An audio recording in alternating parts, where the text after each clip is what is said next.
আগে ভিডিওটি দেখে নিন। এবং যে ধর্ষণের শিকার হয়েছে তার পরিবারকে হুমকি দিয়েছে যে বাড়ি ছাড়তে হবে। বাবার সামনে থেকে মেয়েকে অপহরণ করে ধর্ষণ করে হত্যা করে ফেলে রেখে যায় বিলপারে। তনু থেকে আসিয়া, আসিয়া থেকে আমেনা, কাল হচ্ছে আপনি, আজ আমি, এইভাবে কেউই কিন্তু আমরা নিরাপদ থাকবো না। 15 বছরের একটি মেয়েকে, কিশোরীকে আমরাকে নুরা নামের এক বখাটে ধর্ষণ করেছে প্রায় 15 দিন আগে, এবং সেই ঘটনা কিভাবে মিটমাট করেছে আপনারা দেখুন।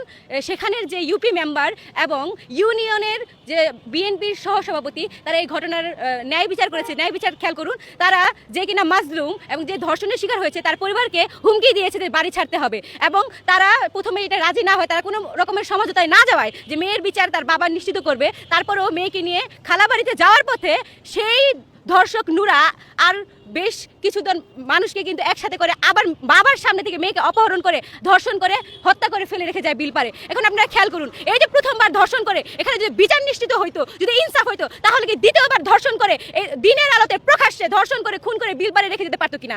এখানে আমরা বিচার, দীর্ঘদিনে যে বিচারহীনতার সংস্কৃতি বাংলাদেশে চলছে, সেই বিচারহীনতার সংস্কৃতির আরেকটা নগ্ন বহিঃপ্রকাশ। ভিডিওটি সবাই বেশি বেশি করে শেয়ার করবেন এবং কমেন্ট বক্সে আপনাদের মতামত জানাবেন।